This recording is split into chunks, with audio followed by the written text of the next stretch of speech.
Hi, I'm Jill Deacon. Welcome to this week's episode of A Love Affair with the Unknown. My conversation this week is with Jann Arden. Yes, the Jann Arden. Boy, she is the stuff of, I don't know, the fabric of so many of our lives. I got called up to sing karaoke not long ago, and the song my friend had chosen for us was Good Mother. And I noticed that I didn't even need to look at the lyrics once on the karaoke screen. I mean, that's the sign of a rock solid hit. I just knew all the words. Jann Arden has so many hits under her belt, musical and otherwise. Of course, she's an author, she's a podcaster, she's a TV host. The woman is fearless. And that courage has been a bit of a lightning rod for Canadians during the escalating trade war of 2025. Jann Arden seems to embody the kind of steady, determined forward momentum that I think a lot of us are struggling to find during these uncertain times.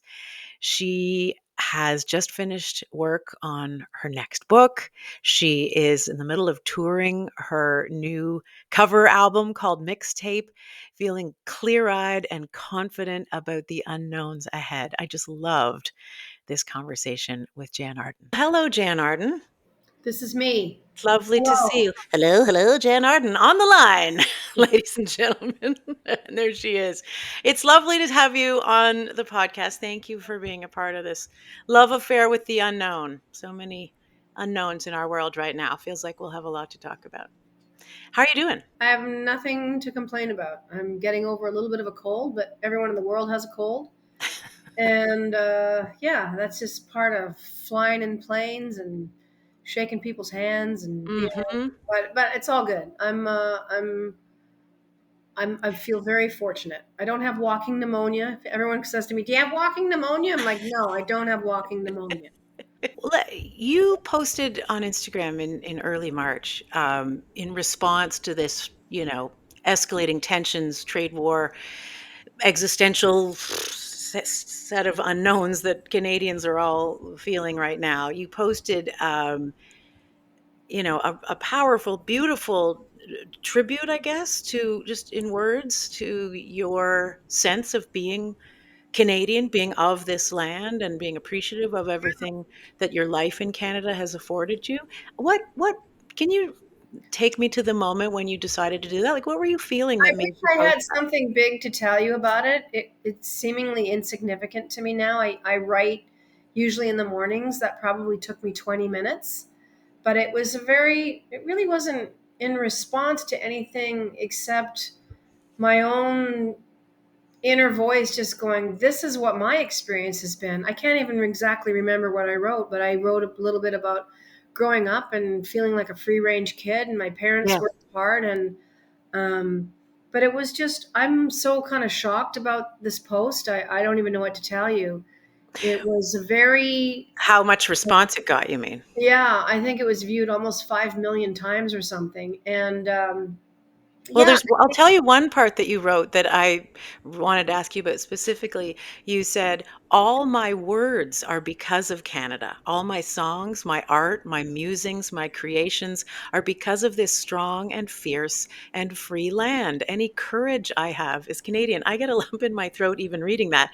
I feel like the answer to your, I don't know why this happened and got such, is that it just goes right to the heart of some identity reflections that everybody's going through right now, as I say, in that existential way. unless you've traveled as much as I have, or even if you've traveled a little bit, even if you've gone to the Dominican Republic once every 10 years for a vacation, when you get on the plane, you're very happy to come home.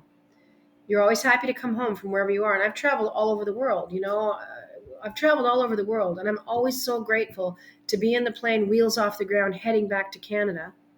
And I've been given a lot of freedoms and a lot of liberty. I remember saying to my mom, years ago, before she was, sick with Alzheimer's, I would, I'd say to her, "Mom, you and I both have our own houses." My father had passed away, and I said, "You have your own house."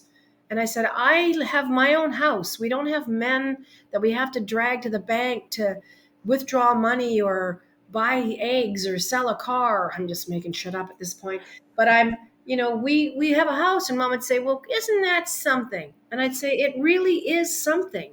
I can drive a car. These things seem so trivial right now, but they're not, because we see what is possible in a very, very short period of time with governments that are unchecked, that have the love of power. And it's a scary time. You can look at pictures of Iranian women 40 years ago, 30 years ago. They're in modern clothes with jewelry and earrings and handbags standing next to their cars. It happens, and it can happen very quickly. Ask Margaret Atwood. Hmm. The Handmaid's Tale, as much as it's a fictitious look at a dystopian, weird world where men do everything and are everything, it now we can kind of consider it as a possible reality. So I think just in my sitting there having a cup of tea that morning was just like, this is, I am the way I am because of where I'm from. Because I don't know any other way but to be free. And I've never been told to shut up or sit down or you don't count.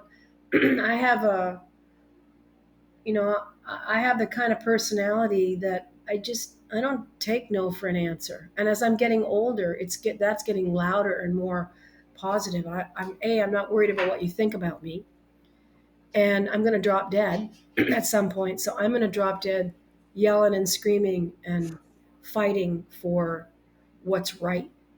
All that being said, this apprehension that led you over tea to write those words a few weeks ago, I mean, those looming existential threats remain. How are you feeling about, how are you navigating that? Knowing, describing what you do about how regimes can change and lives can what feels normal can change in a short period of time. How are you managing that in your mind? Well, we know how these things end. Whether it takes 3 decades sometimes or 6 months, fascism and dictatorship and oligarchy and all these men, it's always been men, it comes to a very abrupt, horrible ending for them. Whether you're Mussolini and his girlfriend hanging nude in a square by a leg, whether you are Saddam Hussein being torn apart by your own people, whether you're Pinochet or Ceausescu, or it all ends the same way. And I often wonder if these guys, be it Trump or Vance or Elon Musk or Putin, if they don't lie in beds at night absolutely terrified about what's to come, because we know what's coming. They're older guys, they're going to drop dead at some point. Trump is going to be 79 years old this year. So it's people are good, and they're using their voices. There are protests in America every single day. What's happened in Europe in the last, since Trump's been elected is nothing short of really inspiring. People are mobilizing each other. They have these giant blown up effigies of Trump that are in parades with, Hitler mustaches on them. People are getting really loud against the right, how they know they saw it in the Second World War and they don't want to see it again. Europe in particular is, they have a hair trigger sensitivity to this stuff. Tell me about what you see happening in Canada. There's a really interesting um, Well, sense of patriotism that is a little slightly unfamiliar in this country in some well, ways. we've got our flag back, so whatever act of treason that the convoy truckers seem to be blaming everybody else for being treasonous, that movement is over.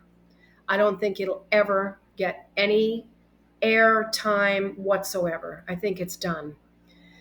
Flying the flag upside down and all this horse shit. It's just so we've got our flag back. People are feeling extremely patriotic. People are breaking out singing a national anthem. It might be at a school, a children's school thing, like places where national anthems normally aren't even sung. There, people are breaking out and singing them. They're singing them in bars. People are having a few beers and breaking out singing the national anthem. So yeah, we needed a little bit of that because we are kind of apologetic, but I think we'll be fine here. The disparaging gap between the conservatives and the liberal parties is closed very much with Mark Carney on the scene. But I believe in who we are. I think there's a sense of community, even if you are. This is a real nonpartisan issue. I think what's happening in this country now. This isn't about politics. It's about buying Canadian, putting your elbows up in the air. I mean, elbows up for God's sakes. It's so it couldn't be any more Canadian. It's Thank unifying. God we won that hockey game. That's for sure. It's fun, it's great to talk to you about this, and I do love. I know you have such a range of interests and talents and experience and things, and um, your passions and your political passions um, are evident. But I mean, it seems crazy to be talking to Jan Arden and not talking about your music. So let's talk about your new record. This is an outrage. I know we are 11 minutes into this conversation. I mean, it's something that I do. It's not who No, I I am. know, But I've done it for 50 years. I've done music. I I know. started playing my mom's guitar when I was 10 or 11, and started writing songs right away. Listen, no one's more surprised than me of having a career in music. I never You're thought. surprised by having a Oh, career I in never music, thought a it was voice possible. like that? I didn't aspire to be a musician. I really loved it, but I didn't realize that something that you really, really love could be monetized. Mhm. You learn that as you go. But, when you're 20, 25, you're just like, you got to get a good job, and you can't rely on people. You got to make sure you have some money, you can pay your rent.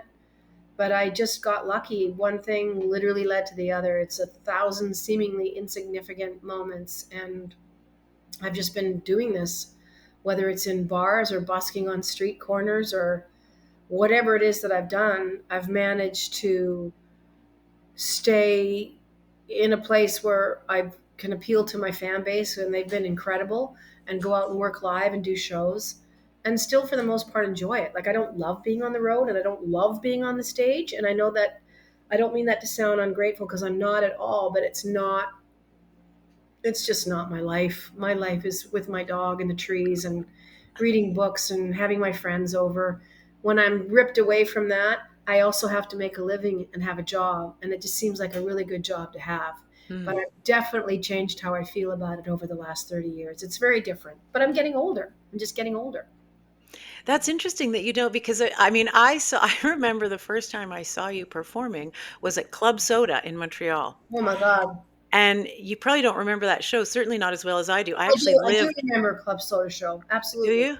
Yeah. I lived right behind Club Soda, so I went to all the shows whether I wanted to or not, but yours I actually went because I heard it through my back balcony. But your show I did buy tickets to and go and see you, and I remember talking with my then boyfriend, now husband, about how Oh, we went to see your music. We went yeah, it worked out. Probably because of the show. We went to see your music and which we loved, and we came away with this, "She is so funny," because your performance on stage was so captivating. I mean, it was like going to a comedy show as well as a music show. So it's interesting to hear you say that you don't feel. I mean, I get that. I feel most at home, in places that aren't public as well in many respects. But it's interesting to hear you um, talk about feeling like it's work to be on stage because it sure looks like a joyful, you're like Johnny Carson. You make it look like it's all well, easy. it requires no effort. I don't, when you've done something this long, and I deserve it. I deserve not to worry about what's going to come out of my head, or if I say this, it's going to be wrong, or if I turn this way, I'll look weird. That all is gone. I have absolutely no doubt. But that is time equals something. The time Right. put in equals this. So I deserve it. I didn't always feel that way about it. It was rife with anxiety and this horrible, dreadful anticipation of something going wrong, and Hmm. will they like me? And I don't have any of that anymore. I haven't for 20 years. You think that's you've aged out of it or you've experienced out of it or a bit of both? I think it's age. I think getting older is the only thing for me that is capable of manifesting those kinds of changes in how I perceive myself in the world, how I think. all of that stuff. I don't worry about it anymore. I'm good at what I do. I'm not the best. I'm not the best at anything. I'm okay at a lot of different things, but I'm absolutely myself. What I have to offer, nobody else in the known universe has.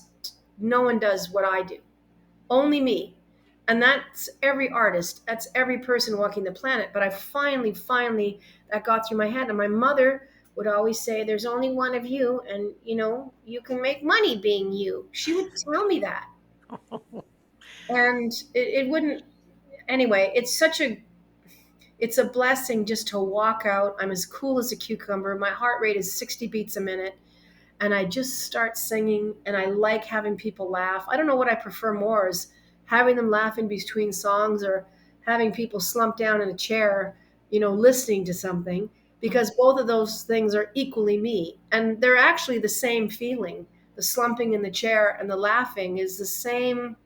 Well, it's connecting with what you're giving them. Yeah, it's the same thing. And I just love when people funnel out and they're talking about, they're trying to cover so many details in the course of a show. And that, I love doing that. And when the final day does come, yeah, I'm not going to say I'm not going to miss it entirely, but I will miss it in a way that's not yearning and pining and, oh my God, that was my life. I'll just look at it like that was something I did, and I did it really well.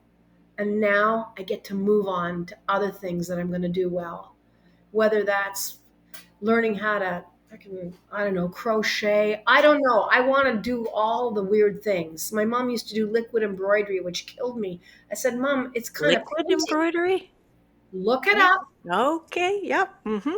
And we had arguments. I'd say, "Mom, it's not embroidery." Well, that's what the box says. It's it's kind of like, no, Mom, it's painting. Anyway, it was just one of the funny little things that we had. "Jan, the box says liquid embroidery." And I'm like, "Okay, look it up. All you I people will. listening." I'm definitely gonna look it up. There'll be a spike in Google searches of liquid embroidery. Okay, let's talk about Mixtape, your new album. Love it. I love Cover it. album. What's such a terrific songwriter doing making covers? I mean, I have I've done heard them lots of and they cover sound writing. great. So I know you've done them Yeah. before, but a whole album of covers strikes me as beautiful as it is, and as much as I've loved your treatments of all these songs that I already knew and loved in most cases, I Well, just think there's it's a just really selfish interesting. reason for it too, because, and I talked to my producer and friend Russ Broom. We've worked together for 30 years.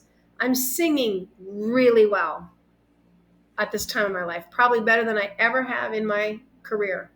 I don't know why. I'm going to be 63 in a couple of weeks, but I'm singing better now than I ever have in my life.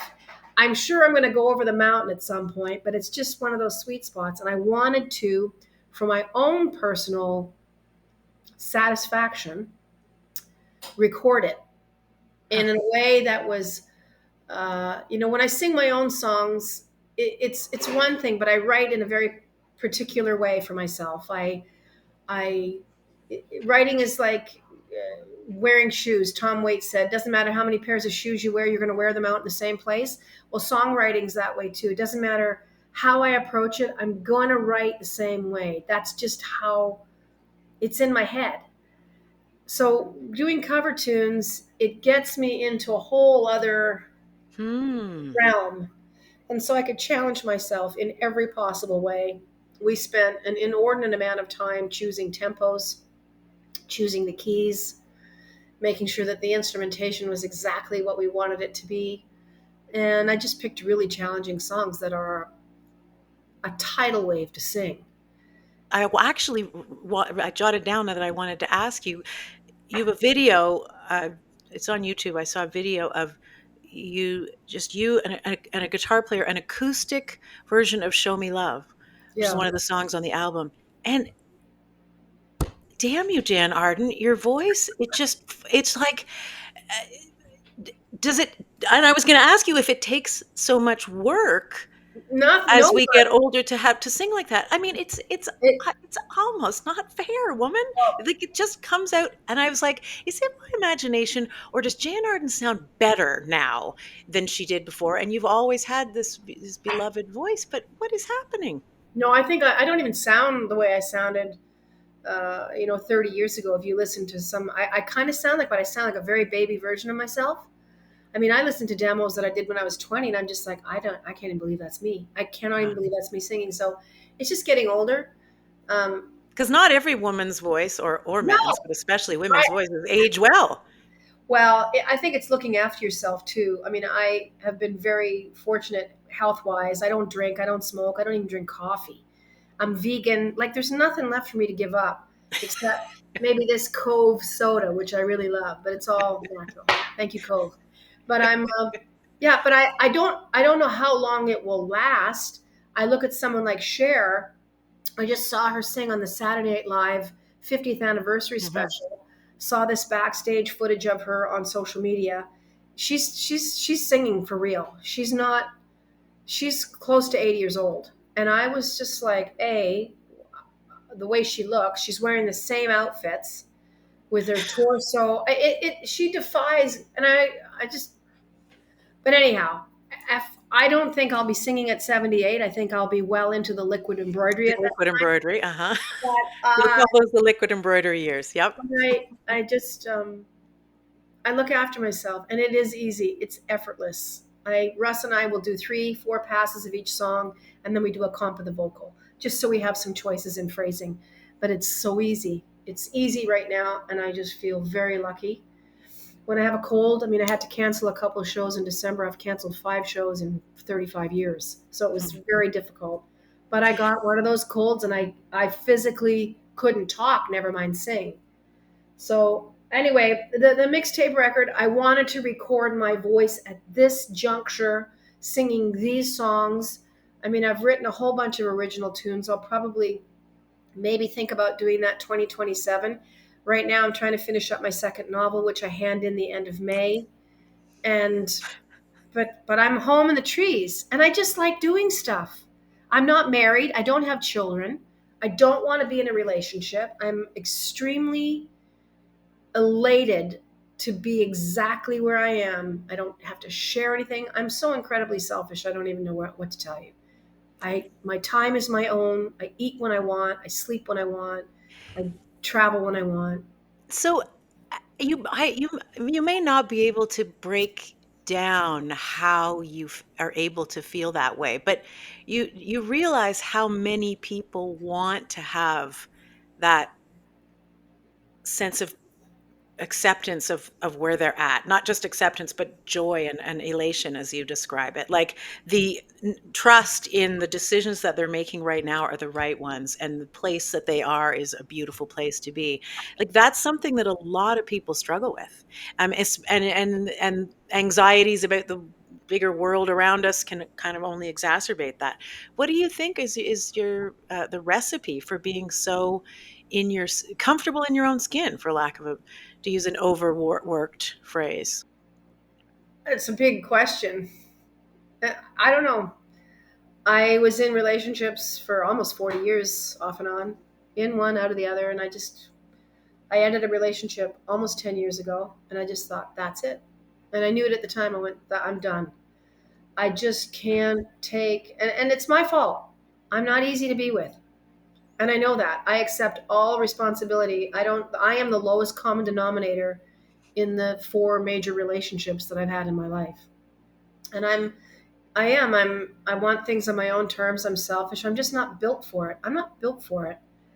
And I'm really good at being by myself. And I was, getting back to my Canadian monologue that I wrote on Facebook. I raised myself growing up. My dad was an alcoholic. My mom worked full time. I went to a very, very small country school, and I came home and I was on my own. And usually I was responsible for like opening 4 cans of something and putting it in the slow cooker with a mystery meat that was in the basement. I don't even know what. It was we My parents had meat down there that was wrapped in brown wax paper, and I would just plunk that into the slow cooker and then go play. I was just a free range kid. I was either in the basement listening to music, and I can entertain myself. I'm not afraid by myself. I live in the middle of nothing. Like, my biggest worry right now, and my neighbor Mark reminded me of this last week. He said, "Yeah, I just thought I'd put this out there. It's coming up end of March. He goes, that's when your bear shows up. And I'm like, thank you very much for telling me, because they come out of hibernation, and it is a bit of a problem for me for a few weeks because I'm out filling the With the bird. fear of being mauled by a bear when you're taking out the I trash, didn't type think thing? he would hurt me, but it's his area, and every spring he's this black bear, and he comes out, and he's just around the house. But it's my fault. I'm feeding birds, so there's bird seed. It's seeds. That's what bears like. So that's funny. That's my biggest thing. So now I'm very trepidatious. I look over the decks. I look around the house. I make some noise. I don't let my little dog out with me. He stays in because I'm like, we're going to have a bear coming. I don't even know what your question was. I apologize. But I love being on my own. When I get into bed at night and open up and I read 3 books at a time, which is such a luxury. I Okay. read 3 books at a time. I read something nonfiction. I love medieval history. I love history, and I'll do a novel, and I just read like 30 or 40 pages of each. And I'm just sitting there, and I look at a spot beside me, and my dog is there. And I don't pine. I don't yearn. Maybe it's menopause. Maybe my hormones have dried up any sexual desires that I may or may not have. I don't know, but it's just, I feel a sense of serenity.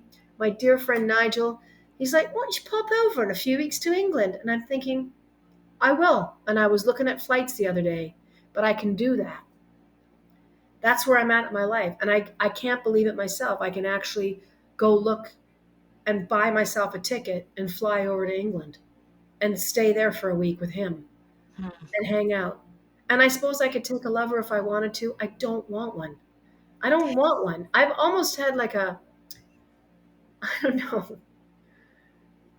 It's just an awakening of sorts. I love where I am in my life, and I know my time is very limited. So I want to do things that are important, whether it's trying to stop horses from being shipped for live export to Japan. I've been working on that for almost a decade. Um, just doing things that make a difference. It feels like honesty is, and I hate the word brand. It feels too small to characterize all that you are, but it is honesty is part of your brand or your sense of who Jan Arden is. You shoot from the hip. Um, you're unapologetically honest, it would seem, and open and raw. I wonder if that's part of what's happening, that you it could how does that help guide you through hard things? Well, first of all, if I've done something wrong, I accept it. And I take responsibility for things that I've done wrong, and I apologize. Hat in hand, flower in other hand, and I earnestly apologize for things that I have done wrong. I've made so many mistakes in my life. I have let down people, I have let down myself. I had so many obstacles growing up. Our household was like a wrecking ball a lot of times, and it was no fault of anybody's. It was just human life. My older brother committed crimes constantly, and without question, it affected all of us. It tore the family apart. My dad's drinking. My brother eventually ended up in jail for almost 30 years for murder. My mom kind of martyred herself. I see her in a very perfect way, but sometimes I get angry with her too for just kind of keeping us all there and not cutting it off and not pulling up and leaving. And I remember her saying to me once when I was in my 30s, I asked her, I said, why didn't you leave him? She goes, well, I tried to leave him. You probably don't remember. I threw all his clothes out in the yard, and he came back because he said, I forgot to throw his pants out. I threw all his suit jackets and his shirts. And, well, don't you remember he came to the house and he had that iron? And Jan, I really needed a new iron. Our iron was shot. And then she said to me, and she said, Jan, life's not what you think it is. And I'm like, okay. She goes, it's not what you think it is. Sometimes you have to make sacrifices. And she goes, what would you have done?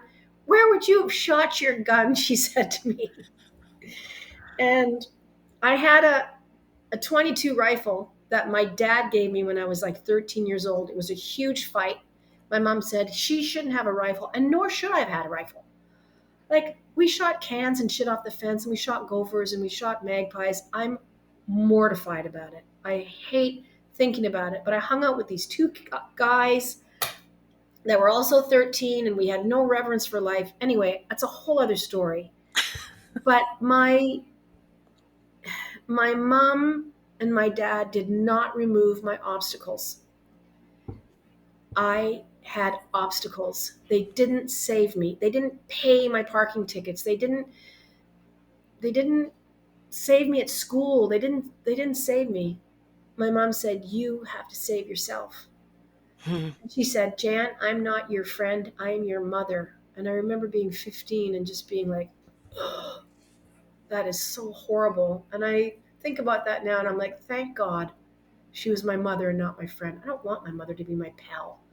I mean, Well, when you but um, and paying your parking tickets and doing all the things I for mean, you, I mean, doing your that's schoolwork and, making everything right for you and getting you that job. I had to work for everything I had, every job I had. I had to save the money. You know, springtime when we went back to school in September, mom would get me like one outfit, a new outfit from the co-op, and I would just be so happy. But other than that, if I wanted some, I needed to get it myself. I had a job from the time I was 12. I worked at a golf course. I picked up golf balls. So I didn't have my obstacles removed from me, and that made all the difference. It gave me character. It gave me a backbone. It gave me my voice. I didn't like they were there to help me. Don't get me wrong. They would have helped me. no, no, but I see what you're saying, and I love that turn of phrase, the idea that they didn't remove the obstacles for you. Because when you think of your career, your work, you're, as you say, you're just finishing another novel. You've already written uh, one novel. You had your super successful book about your mom and her Alzheimer's. You've had TV shows. You've got a podcast. You've got you've taken on so many um, creative challenges, which If I was a man, would that be the perception?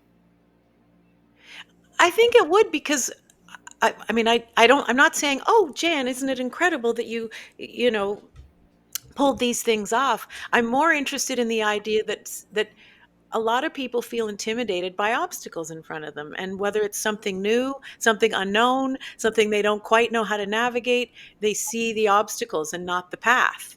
And it's interesting that you um, from an early age had to see the path. You had to work your way around the obstacles. Okay, I got to get a job if I want to pay for those shoes or whatever it is.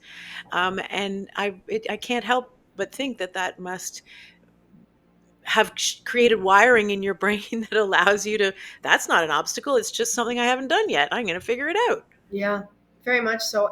And having said all that, I am wired in a really optimistic way. I'm just optimistic. My mom was optimistic. My father wasn't. He was the antithesis of that. He felt very hard done by, and he felt like the world owed him something. And no matter how hard he worked, he couldn't get ahead. Like, I watched this man really struggle. And when I think back now, he probably had clinical depression, but he treated it with alcohol, and he did for decades. And we all got the end of that stick that he wielded around. But my mom would say, Jan, I'd be happy in the middle of a field on an apple box.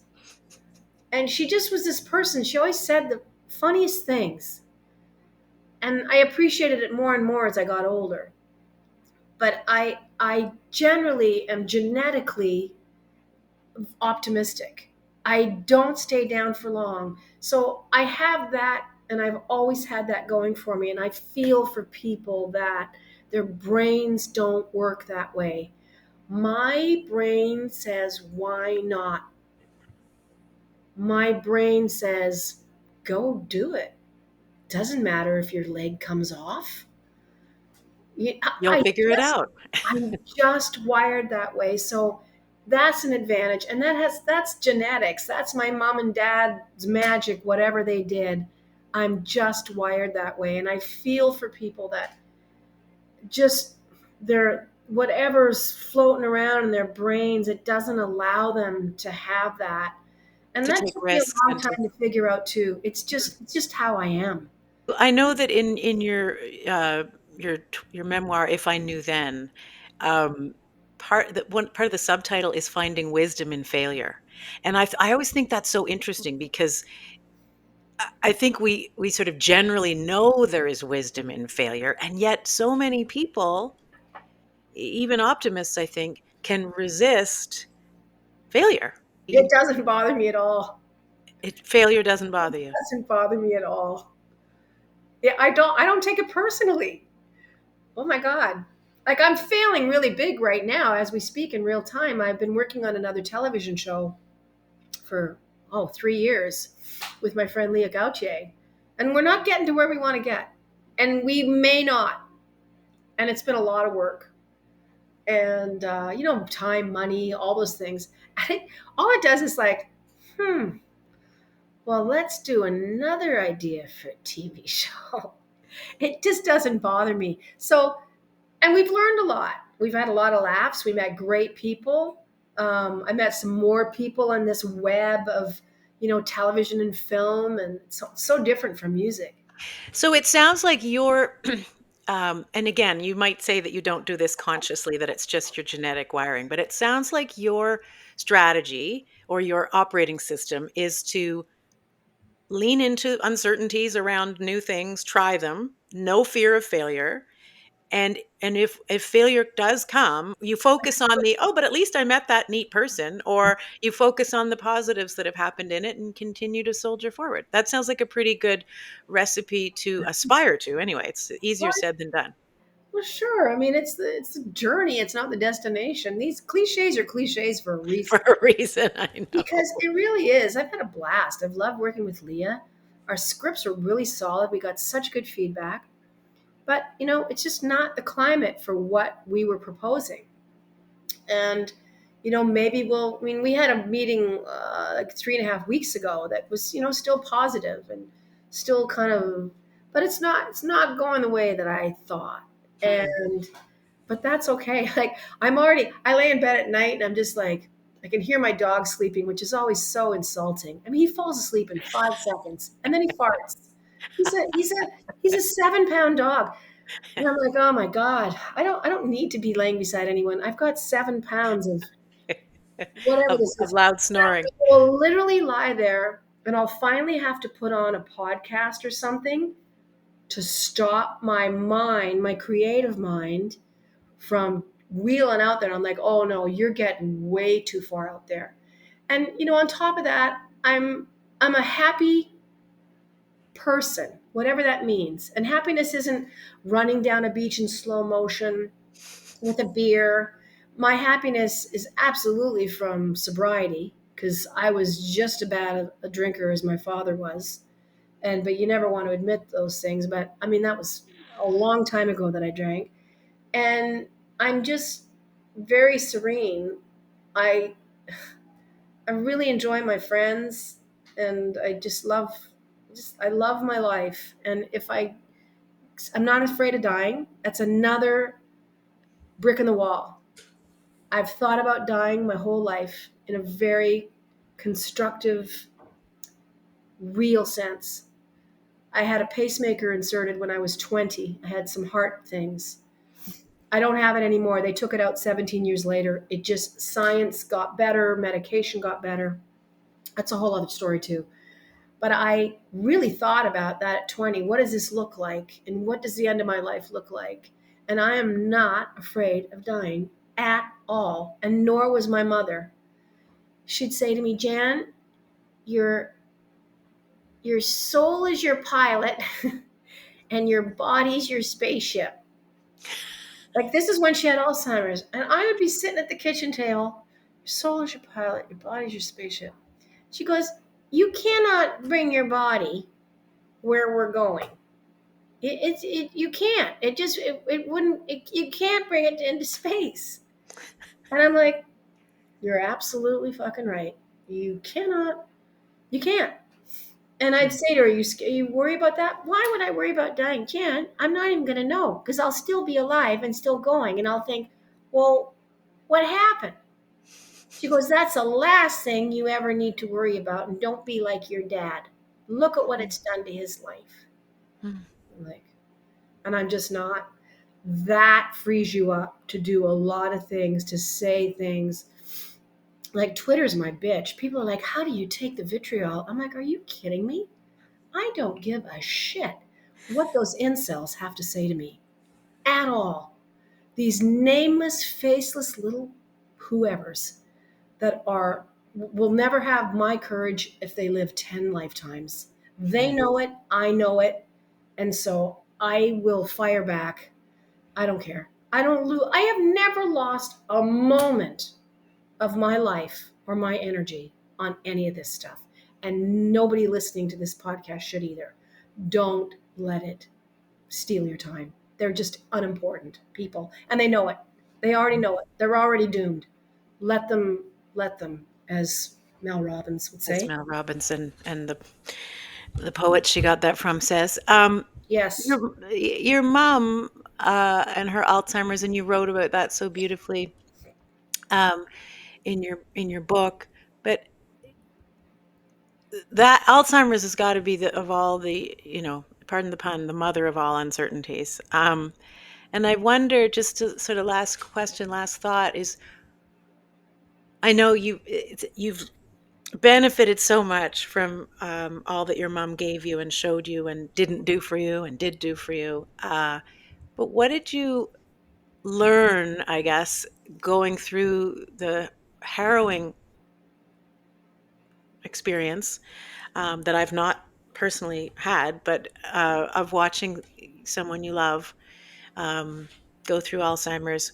What did you learn that through that hardship that sort of strengthens you for other uncertainties and hardships to come, other than the fact that your Well, body's not it's coming a on the very, spaceship? very good, very good question. Makes me laugh every time I think about it. Well, she also said, Jan, you do not have to remember things to have a good time. I said, well, that explains vodka. That's such a good line. I think I might need to use that one Yeah. more and more frequently.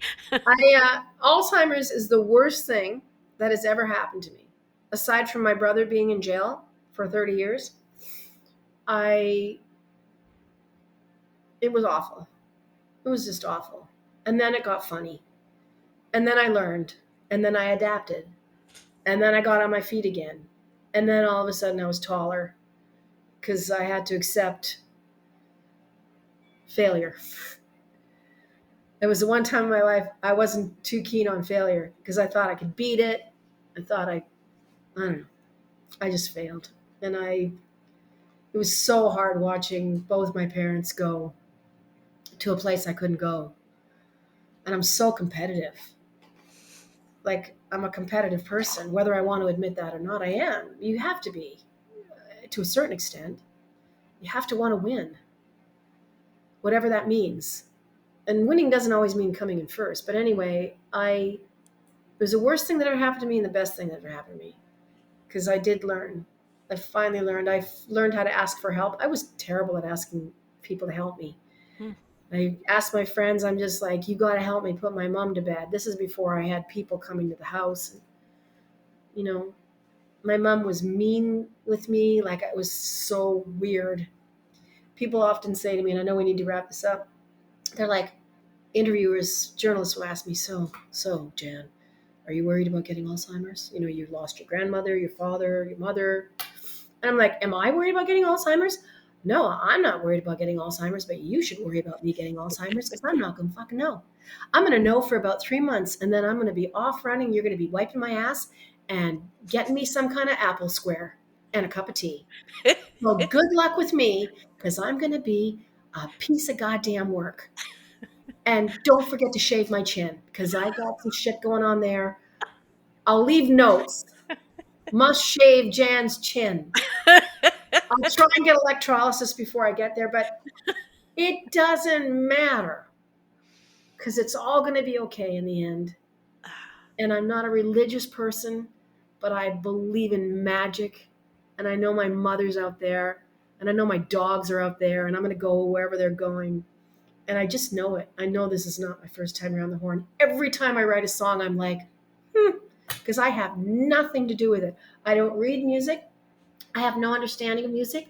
I have no understanding of notation. I don't know what chords I'm playing. I've never had a lesson in my life. I've just learned from stealing from other people and listening to records. That's how I've learned. So I can't even spell. I can't fucking spell. You can write a book. You just need spell check. And my mom would say to me, Jan, you do not have to be a good writer to tell a great story. So when you have somebody like that, I cannot help but go forward with my shoulders back Mm. because it's all okay. I feel like you are, all the encouragement that your mom's words, the funny ones and the heartfelt ones, have given you. I You would feel have liked her. I every time I hear you do your impression of her, I feel like I get to know her a little better. But just to be clear, and you know this, but you are that you are that encouragement for so many people, in this conversation and elsewhere. And that's a huge gift that you give with your positivity and your perspective, and thank you for that. Well, And, thank you. And I've had so many people help me along the way. So many people have helped me. mm, And that's what being a person's all about. We just got to help each other. I mean that. People have given me opportunities. They've given me a couch to sleep on. They've put a tank of gas in my car. They've given me $10. It's been incredible the help that I continue to get. Because you don't, I live alone, but I'm not alone. no, none of us is going through this alone. Jan Arden, thank you. What an absolute treat to talk with you. So excited for your tour, for Mixtape. It's going to be fun. Um, it's going to be fun, and bless you for all the good you continue to do. I can't wait to read your next book, and be mindful out there with the bear and the birds. Okay. Oh, I'll let you know. I'll post stories. I'm hoping I see him because if he doesn't appear, I'll be worried. Anyway, thanks so much for your time. Thanks, Jan. Bye bye. Bye.